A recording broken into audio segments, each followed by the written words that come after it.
Hi guys, and welcome back to my channel. If this is your first time seeing me, my name is Julia and I post entrepreneur videos as well as lifestyle videos. And if you are a returning subscriber, welcome back.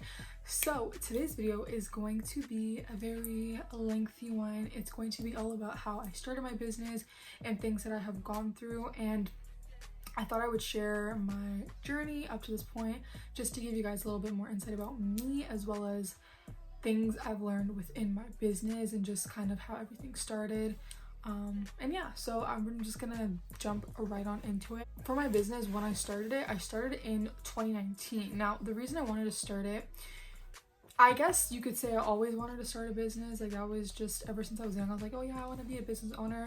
I actually tried doing multiple things that didn't work, but when I was in like high school, I decided to take it a little bit more seriously, and at this time there was a lot of YouTube videos of like Black women around my age who were actually pursuing like different businesses, whether it was like lip gloss, lashes, cosmetics, clothing, and so it was really inspiring to see them.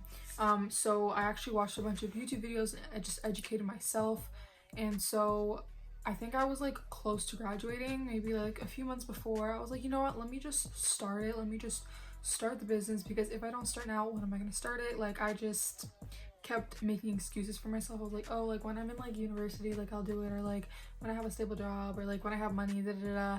But it's like, if I don't start now, I'll never do it. So I just kind of like bite the bullet, I don't know how you say it, and I just went for it. So I basically had, I think maybe like $500, and I went on Alibaba and I found multiple vendors and I talked to them, and then I came up with like 3 designs, which was the Royalty, Faith, and Hustle necklace. If you guys remember, those were the OGs. I actually still have a few of the Royalty ones, but basically I came out with those and I bought the samples for them. So when I got the samples, I was like really excited because I've never like had any products before, so like that was like my first time, and like I was able to like adjust what I needed to adjust, and it was really easy talking to my vendors like on Alibaba, the app, and like as well as WhatsApp. So communication was an issue. And then obviously I'm on a budget, so like I couldn't really get any custom boxes because like the MOQ was too high. So I would get like organza bags and then little like cellophane wraps and like little cardstock papers and stuff, and I would DIY some stuff. Like I would DIY my thank you cards, and I would DIY just like a bunch of different things, just so that it was cost effective for me. I'm sorry guys about the noise. I'm really sorry about the noise. But basically, I got everything and I set a launch date. And one thing I will say that I think I messed up on was like my marketing, because I don't really know much about how to do my Instagram. So like I set the page up, but I wasn't really posting anything. I didn't have a clear color scheme or any of that, and like I had no followers. Like I had a little bit of followers, and I will say during this time I was able to see who my real friends were, because some of my close friends at the time, they didn't even like repost me or like follow me.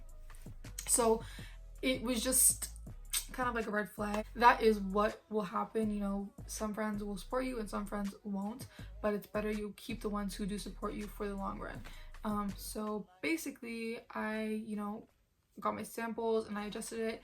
I reordered. I had 100 necklaces in total, and then I launched. I don't remember the exact day I launched, but I remember I launched, and then I don't know, I guess honestly I was expecting like to get a bunch of sales, but really it was just like I got nothing. So my first customer was my mom, and then my second customer was like my nail lady, and at this time I did not know anything about shipping. Like I literally just wanted to start it. So it was kind of a good and a bad thing. Good because I started, but bad because I didn't do enough research on like what I actually like needed to do. So like when it came to shipping and stuff, I didn't know how to do it. I would go and hand drop them off, and at the time I was using Wix, so shipping made no sense to me. And at this time, since I just started, there was so much for me to learn. So like I was still going on YouTube, and I was still getting my pen and my paper, and I was still writing things down, because I think education is really important. Even if you have a successful business, there's always things you can improve on, and there's always like different ways to adapt to the market, right? Because the market's always changing. Like even now with COVID, so many things are online, and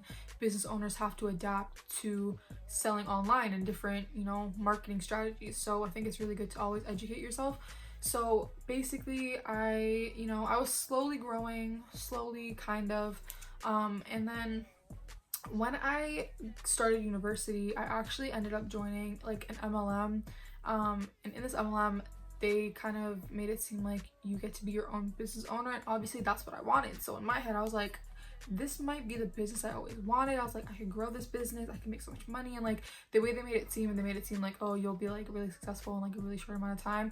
Granted, some people are able to do that, but majority of the people who join really don't get to that level because they have other things going on. So I was really enthusiastic, and I kind of just put my business on the back burner. Like, this is the fall 2019 fall, so my business was on the back burner, and it was to the point where like I was so consumed with that in school that like I wouldn't even make, I remember there was a time like I had no sales like for like a month straight, and like just paying the Wix like hosting fee for the website was a lot of money because like I didn't really have a job back then.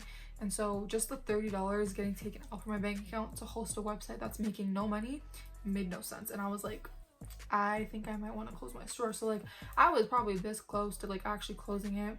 And I remember my mom told me, she was like, this is really what switched me. And I think it's important you guys have people who are supportive and who really believe in you by your side. But she basically told me, she was like, you know, at the end of the day, you should keep this and keep going with it, because no one can take this from you, no one can fire you, you have full creative direction. And I think the light bulb just kind of switched in my head, and I was like, hold up, you're right. Like, I can do whatever I want. Like, I have full creative control, I can go on my own timing. Like, things will align itself if I'm consistent and I keep showing up every day and I'm doing what I'm supposed to do. So that really just clicked for me.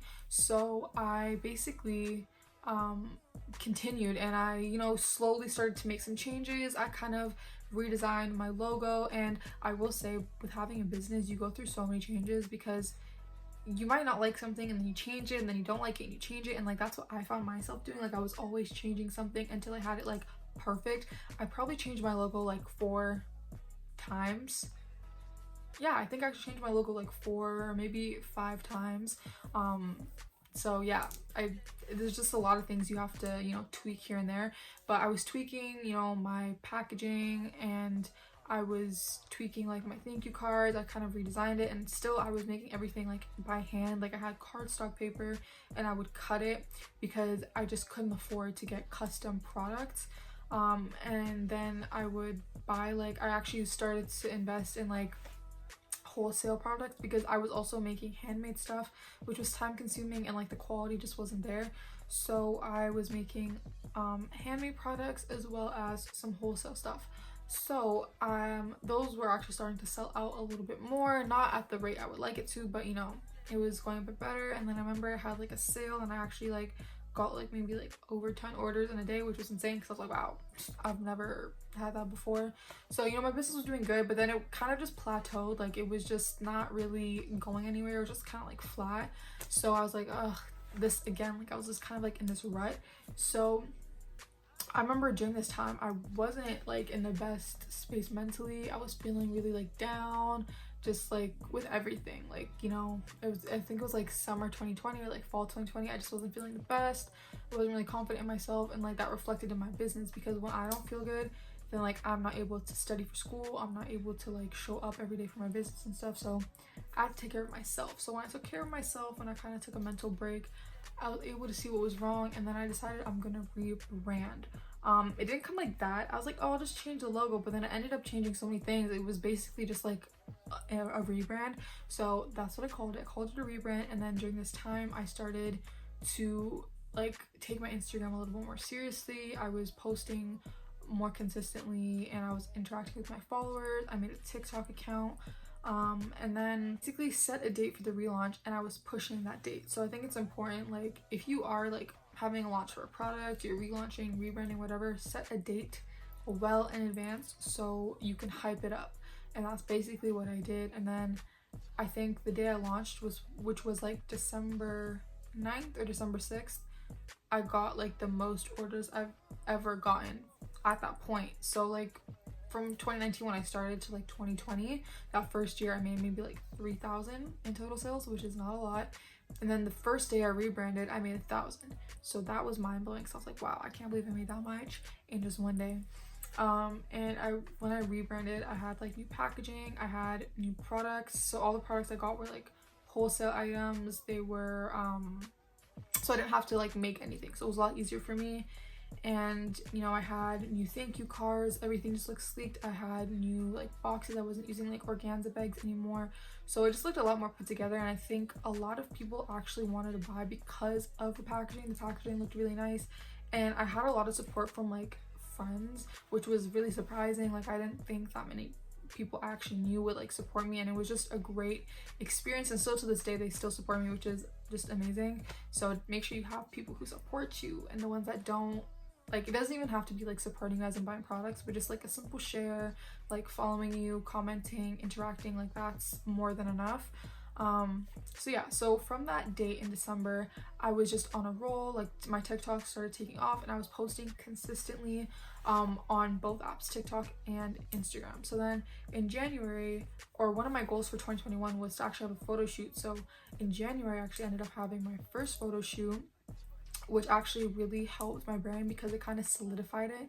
Because before then I would take all the photos myself, and I didn't really have pictures of the products on models, and I wanted, you know, to give my brand a different feel, to kind of put a face to the brand. So I had a photo shoot and it went really well. I got some amazing shots, and then from then I started planning like my collection for Valentine's Day and spring, and it just went amazing. And then I also started to invest in branded packaging, which I think is important. I will say that obviously in the beginning you might not have a lot of money, but if you do have, you know, the means to really go all in, invest in packaging. Do not be afraid to spend some money to make your brand look nice, because if you're skimping out and you're buying really cheap products and you're buying products that are not the best quality, then that correlates to the customer's experience. And I definitely found that like now my branding and packaging is a lot better.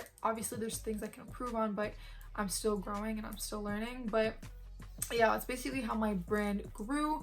And I just continuously posted on TikTok, Instagram, and I was like showing my face. I mean now I don't really show my face on my Instagram as much, especially like on my story, but at that time I was showing my face. I was talking to my customers and really like interacting with them. Like I would tell them like, oh, like this is the jewelry I'm wearing today, da da da da.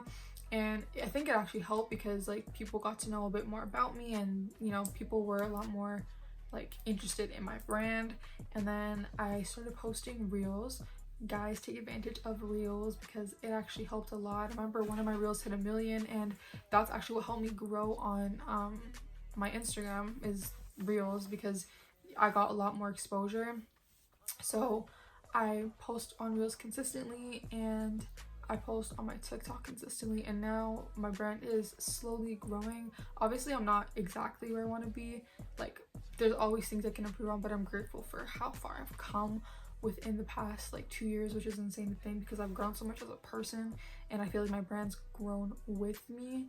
So I'm excited to see what the next few years hold, and I'm hoping that like by the end of this year or early spring next year I can have like my own office and like an employee maybe. And I just want to bring you guys along that journey, like just the growing journey. But yeah, so that's basically my business journey, so to speak. So yeah, that's how I started my business. That's how far I've come, and now like my business has done over 30,000 just this year, which is insane to think that like something that seemed so fragile in the beginning could become something concrete, because I never thought my brand would be able to do that. And I think it has to do with believing in yourself and, you know, putting in the work, because if you're not putting in the work, you're not going to get anywhere. But yeah, so that's basically the end of this video. Also, if you guys have a business, definitely comment it down below, because I'd love to check you guys out as well. If you guys have any questions, anything business related, I want to do like a Q&A type video soon. So yeah, definitely comment down any questions. I'll also be going through questions that you guys asked in my previous videos. So yeah, I'll see you guys in the next one. Bye guys.